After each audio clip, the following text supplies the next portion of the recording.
I've always been interested in the Romanovs and the fall of the Russian Empire. Is it working? Yes. Okay. And that began actually with reading Robert Massey's book, Nicholas and Alexandra. I think it was the first, well, it was the first grown-up book I ever read, and it was about 11 or 12, and I was thrilled by the fact that I understood grown-up books. But it was also the first time I understood that history was people, not huge masses of people, but often single people. And the Romanov story is a particularly tragic one. There was the personal tragedy of their one son, their youngest child's hemophilia, which was not treatable at the beginning of the 20th century.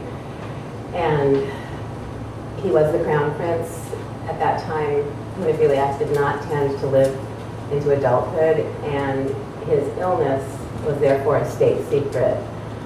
Tsarism was teetering on the brink of destruction, and if the populace had understood that the heir to the throne was likely not going to live, that would have created even more instability. As it happens, Tsarism was moribund anyway, and it was Nicholas Romanov's misfortune to have inherited the throne when he did. He was not in any way interested in ruling a country. He actually just wanted to farm and be in the army. That's what he liked to do. And so he had, in some sense, he was surprised when his father died and dismayed, and was hoping that the burden would be lifted from him, but it wasn't. He married, his was a love match. He married a German princess, Alexandra. The Germans were hated by the Russians and held in suspicion, but he loved her and she loved him, and he disobeyed his counselors and his overbearing mother and married the woman of his choice. And then there's Rasputin, who, I don't need to play with this at all, do I? Who is, I think, a figure that fascinates many people.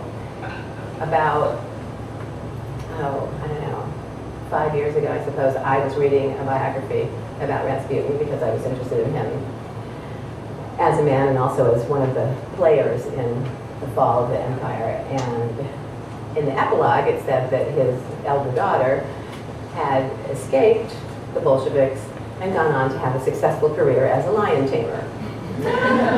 She was billed as the daughter of the mad monk whose feats had astonished Europe, and she was held to be able to control wild beasts with her magnetic vision or whatever it was. And all of this came to a rather literally sticky end in Peru, Indiana, where she was mauled by a bear and nearly bled to death.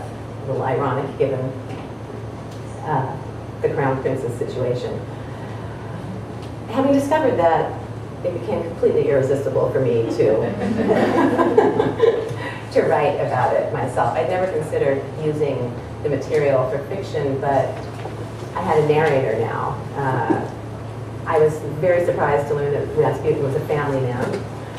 Not how I pictured him, but he had a wife and children in Siberia. He had 2 daughters and 1 son who was mentally limited. When he became attached to the Romanov court, he had his 2 daughters brought to St. Petersburg to live with him to go to finishing school, also something of a surprise. And when he was assassinated, those 2 girls were made wards of the Tsar. As it happened, the Tsar was forced to abdicate only a few months later, and the entire country descended into chaos. The Romanovs were shipped east, eventually to their deaths, and Maria got out. She married a man that was chosen for her actually by her father. Trying to think of what else you need to know before I begin. The novel is told by Maria, and I used her I use a pet name, Masha, or the nickname that goes with it. And while the history is generally quite accurate, the idea that she could tell the story is my conceit.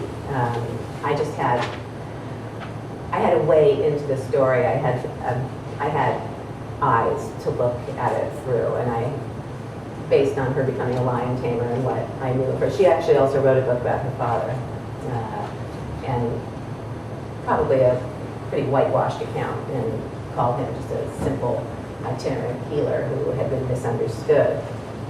The misunderstanding was caused by the family's insistence on keeping their son's illness secret.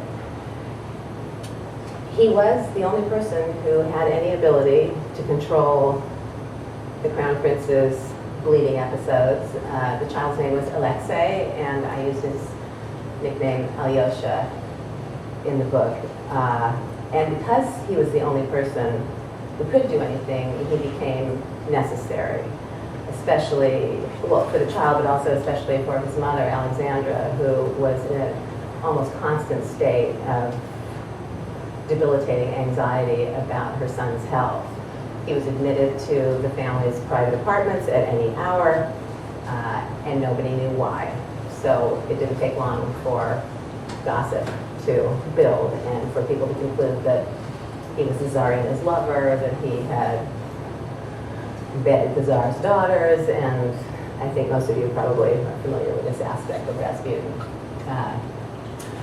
He was quite a Lothario, but he was not stupid, or at least he was not stupid enough to couple with the Tsar of the Russian Empire. And I'll give you a few dates. It's a little remedial Russian history. It was on January 1st, New Year's Day, in 1917, that his body was pulled from the Neva, which is the river that runs through St. Petersburg. March 15th, 1917, the Tsar was forced to abdicate and the family was placed under house arrest. So by then I have Masha under house arrest, and her sister actually with the Romanovs. In August of 1917, the Romanovs were exiled to Tobolsk in the Urals, the mountain range. This was the first stop. The last stop was in Ekaterinburg in May of 1918, where they were all assassinated by a firing squad. Let's see, is there anything else? I think that's all you need to know. So I'm reading two scenes. The first is from the beginning of the novel, and is something of a sort of a prologue, and then another scene from a little further on. The day they pulled Father's body out from under the ice, the first day of the new year, 1917, my sister Varya and I became wards of Tsar Nicholas Alexandrovich Romanov and were moved under imperial guard from the apartment at 64 Gorokhovaya Street to the Alexander Palace, the royal family's private village outside the capital. In the royal family's private village outside the capital. 18 years old, I hardly felt I needed a new set of parents, even if they were a Tsar and Tsarina. But every week brought more strikes and increasing violence to St. Petersburg. Revolution, anarchy, martial law. We didn't know what to dread, only that we were hurtling toward it, whatever it was. And, as the Tsar's officers pointed out, having summoned Varya and me from our beds before dawn, banging at the door with the butts of their rifles, anyone with a name as inflammatory as Rasputin would be an idiot to try to leave St. Petersburg unaided and without protection. As long as the Romanovs remained in power, they represented our only possibility of escaping Russia before it was too late to get out. But first, my father. For without Grigory Yefimovich Rasputin, the end of the Romanovs is no different from that of the Habsburgs or the Ottomans or any of the great dynasties that collapsed at the beginning of the century. Word traveled quickly, more quickly than it would have had any other man's body been dragged from the river. After I signed a paper confirming that the deceased was indeed my father, missing by then for 3 days, the police escort was to return Varya and me to our apartment to gather our clothes and what few things we cared to keep.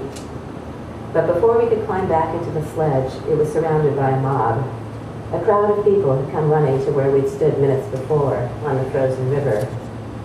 They came from their homes with bowls and jugs and cast iron kettles, anything that could hold water. Some ran pouring wine and vodka, even perfume, into the gutters as they hurried to the Neva to fill their newly emptied bottles.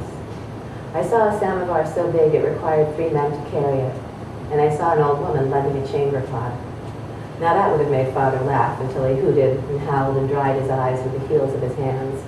The idea of a withered crone ladling his ghost into her chamber pot. The crowd surged onto the river like a wave and swept all the officials away from the hole in the ice, the one out of which the police had dragged my father, beaten and bloodied, his right hand raised as if making the sign of the cross. People thronged the hole. They fell on their knees, praying and weeping. The common people, the people my father loved. All along they understood what the intelligentsia were too blind to see. They wanted the water that touched my father as he was dying, the water into which his soul had passed, through which it had swum. Thousands of people, tens of thousands, the officials lost count as they continued to arrive, came to the Neva that day and the next, and the one after that. They came and they wouldn't stop coming, from all parts of the city, and from the outlying towns and provinces. They came over the Urals from Siberia. Nothing could stop them, not blizzards, not cavalry soldiers. Squadrons of Cossacks on horseback took aim and fired into the crowds, and their nervous mounts reared up and came down plunging, their shoes striking sparks from the paving stones, pale pricks in the freezing gloom. The crowd thinned. Eventually it did, but not before opportunists had set up shop along the riverbank, selling empty jars and bottles to anyone who hadn't bought one, as well as hawking bread, cheese, pomegranates, vodka by the glass, cider dipped from a pot hanging over a fire. Day and night, pilgrims stepped around or over stiffening corpses as they walked past the armed soldiers and onto the river, the gray ice of its surface slick with freezing fresh blood. They slipped and scrambled and pushed one another aside to reach the hole in the ice, because the water my father touched, he made powerful. For the rest of that terrible winter, the last of the Romanovs' rule, St. Petersburg shuddered under one riot after another, and her citizens' blood remained on the ice under the Trotsky Bridge. At noon one February day, nearly 2 months after my father was murdered, I returned to that bridge and stared at the stain below. I'd come back to the city to sign our furniture over to an auctioneer so the apartment could be rented. We could chop up his bed into splinters and sell them as relics, my sister said, as I was leaving on my errand. For all I knew, she might have been serious, but I, not Varya, was the one responsible for settling my father's estate, what little there was of it. How, after cyanide had failed, and bullets as well, after someone had broken his poor head with a brick or a cudgel, had father's assassins at last succeeded in killing him. They dropped him from where I was standing, perhaps, dropped him over the guardrail and watched as the force of his body's impact shattered the river's frozen surface. Gravity, which holds planets and moons and even the golden sun in its thrall, no longer innocent, but an accessory to murder. Or they brought axes. They walked onto the river bold as brass, dragging father behind them, his hands and feet bound. Was he conscious? Did he have to watch his murderers hack at the ice to open a door to his drowning? The ringleader was a man he'd mistaken for a friend. Invited to his home, father had come willingly and drunk the poison he was served. The Petrovsky Bridge was bewitched, people began to say, and they avoided its narrow pedestrian walkway whenever possible, certainly at night when traffic subsided and moans rose up from under its span. There must be a natural explanation for water making such noises as it flows beneath a frozen surface, but no one was interested in natural explanations, not that winter. And there are more curious phenomena, impossible to account for. In the attempt to wash the blood away, to remove the unwanted reminder of my dead father's continued hold over his disciples, cauldron after cauldron of boiling water had been poured over the frozen blood. Tinder was collected, saturated in gasoline, and set to burn on the ice, but the stain refused to fade. As if to accuse the assassins, it darkened and spread, and even reasonable people grew to fear a place where a holy man had been martyred.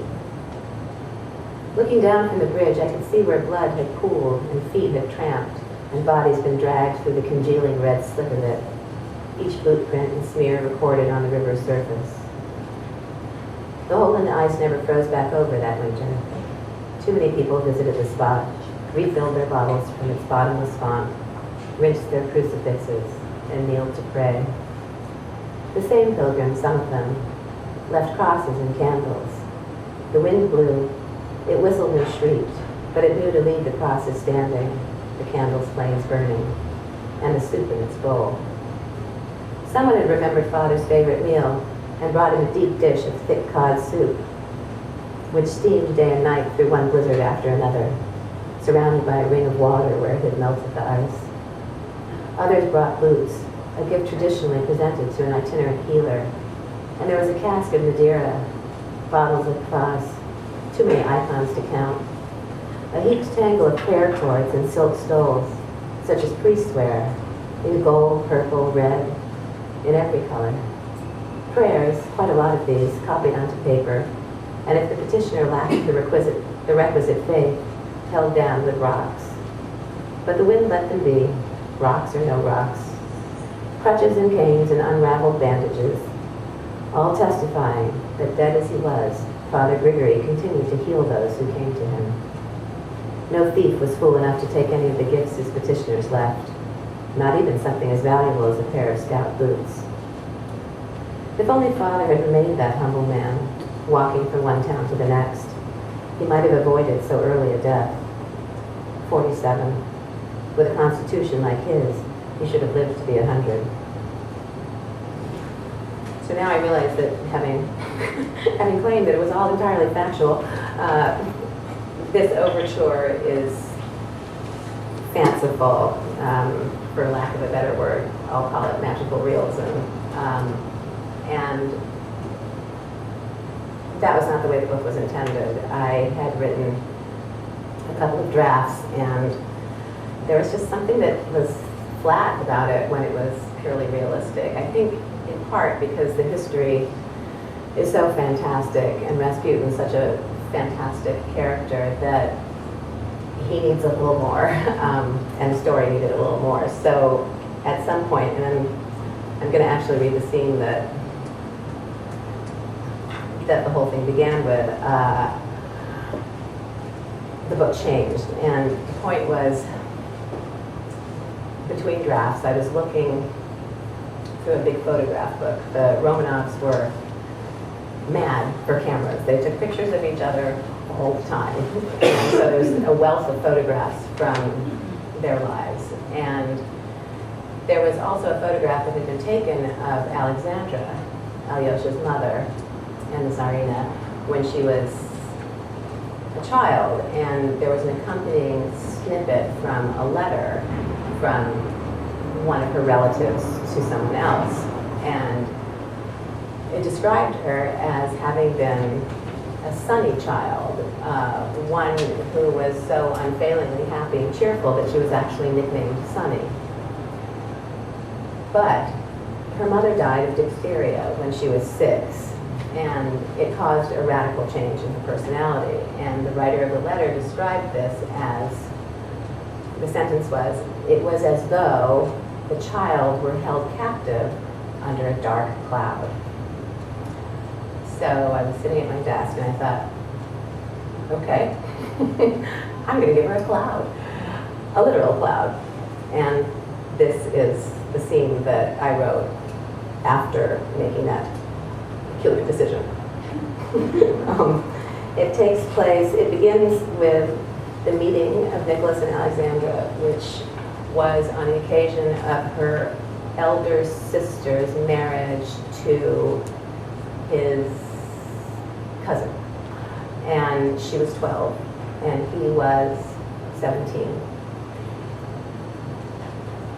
They are in a church during the wedding when he first sees her. It was harder to see it. One more thing.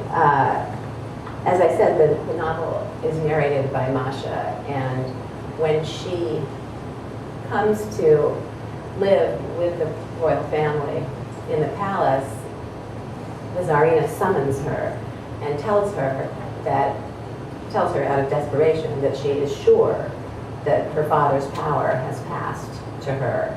And she charges her with looking after Alexei, which she knows she has no ability to do in terms of caring for his health.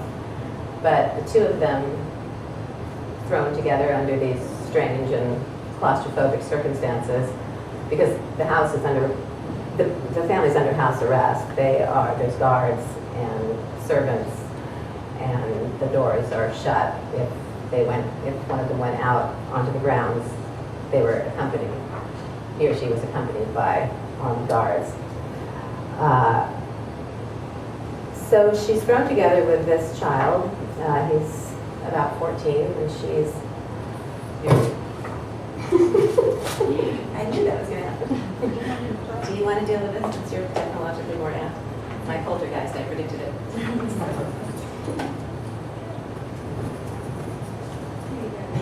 Thank you. They become friends, and she discovers that she can do something for him. She can tell stories, and she's a very good storyteller. And what she does for him is transform the very bleak world around him. She tells him stories about his own parents. She tells him stories about her father, about growing up in Siberia. She takes tragic circumstances and awful stories and turns them into something else for him. And this is Masha speaking, talking to Alyosha, sitting by his bed. He was often confined to bed. It was harder to see it indoors, especially in a church, given the way Orthodox priests swung their censers for a wedding, wafting great billows of frankincense over the crowd packed in the sanctuary, eyes and noses streaming from the tickle and sting of it. But it was there, all right, sometimes smaller, more often larger. Thank heavens Alexandra was born in an age that worshipped power. For outdoors, in the light of day, it was revealed as one of those very dense clouds, gray and purple, and threatening to burst. Cumulus fractus humilis, I read aloud from the encyclopedia, precipitated by a rising current of moist, warm air that, having cooled to the dew point, condenses overhead. When things are dire enough for a real crying jag, when, for example, it looks like you're dying sooner rather than later, I told Alyosha, then it trends into cumulus congestus. I pointed to the next drawing. A relatively flat base and rounded top, with a well-defined outline, Alyosha read from the caption below the illustration. I don't imagine it's a common manifestation. Probably not completely psychosomatic, as I'm sure you understand, and like any weather system, something of a vicious cycle. In either case, cumulus fractus humilis, or cumulus congestus, when Alexandra was outside, the sun could not get through to her, not enough to provoke even one freckle, or warm her cold cheeks and mauve lips. But at least she didn't have a governess running after her all day with a hat, as did her cloudless cousins. 12 was too young a girl for Nicholas to speak of his intentions, too young to properly inspire such thoughts, but surely there was no harm in declaring affection for his aunt's young sister. Before Alexandra went home to her grandmother's castle in England, the Tsarevich had given her a gold brooch, which, as a properly brought-up princess who did not accept costly gifts from young men, she refused. But she wrote about Nicholas in her diary, as he did about her in his. We love each other, he concluded after a week spent with a solemn girl. What would it be like to press his lips on hers, his big body against her smaller one? Her features were, as everyone said, beautiful. But truth to tell, it was a cloud he found irresistible. The fact that he could burn a wisp of it away with a joke, or lift her onto his horse, and after a good gallop, leaving it looking more cirrus than cumulus, its edges tattered, a bit of blue showing through here and there.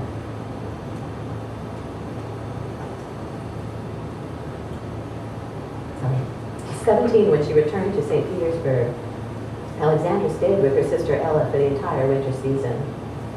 Night after night, she attended balls, dinners, theater, and ballet. the kind of social flurry she despised. At least she did until the night she allowed herself to be persuaded to attend La Traviata and found herself seated in the imperial box, next to the Tsarevich. Alexandra had grown into an even more peculiar teenager than she had been a child. The unrelenting cloud remained, immune to capture in a bottle or incineration over a gas ring. And the girl under its shadow, always a rapacious, even gluttonous reader, had finished with juvenile romances and moved on to tomes of history, philosophy, and theology. She held gossip in contempt and shrank from all mention of the one topic that consumed Petersburg nobility, men and women alike: sex. Alexandra's lovely face could have been chiseled from marble, its public expression so controlled and unreadable she impressed people as frigid. But Nicholas wasn't easily discouraged. 21, conversant in Italian, fluent in French, Tsarevich Nicholas spoke English as well as he did Russian. "One happy heavenly day, your image appeared before me," he breathed, whispering the lyric's English translation as Alfredo declared his love for Violetta, who wrung her hands on stage and begged that he leave her, even as Alexandra shrank from the hot words the Tsarevich poured in her ear's pale canal. "Since that trembling moment, I have secretly loved you," Nicholas whispered. Alexandra moved her chair to the right, closer to the wall, and then Nicholas moved his chair closer to hers, and so it went, inch by inch. "If you were mine, I'd take care of you day or night," Nicholas said, his lips so close to her ear that she felt his breath wash over the damp curls on her neck. "Stop. Please, won't you please stop?" "Why? Don't you want to know the translation?" "No, I don't. I'm happy just listening to the music." "Are you sure?" Nicholas asked. "Wouldn't it make the opera more enjoyable to know the meaning?" "I'm fine as I am. Really, I am." Alexandra fanned her cheeks with both hands from nerves rather than heat. "Are you too warm?" Nicholas asked her. "There's champagne." No, thank you. It's very kind, but..." Alexandra fell silent. In the minutes that had transpired between Act I's friendly rebuffs and Act II's fatal passion, Nicholas had trapped her chair tight between his and the wall, and moved his body closer to hers until she felt the heat of his thigh through the fabric of her dress. Was it the panic in her eyes that showed him? Was it her trembling fingers, or the shiver of her leg against his? Was it the hungry throb of pulse under his lips when, while whispering, his mouth strayed from her ear to her throat? Something told Nicholas what other suitors hadn't drawn near enough to guess. Virginal Alexandra was the prisoner of a secret, unslaked sexual thirst. "Please, I want just this very little one," he said when the curtain fell after the final act. He reached forward and with his index finger caught one of the red gold locks that had escaped her chignon during the chase of the chairs. Slowly, he twirled the trespassing finger until he had the hair coiled tightly around his knuckle. Her eyes remained on his, and not knowing how firmly he held the curl, she joined her hand with his and pulled, expecting to remove its too familiar touch. But even had he wanted to, Nicholas didn't have time to loosen his hold. So together they yanked the hair hard, and as it was growing from that most tender spot at the nape of her neck, tears spilled from Alexandra's already brimming eyes. "I'm sorry," they said at the same instant. Still, neither let go of the curl.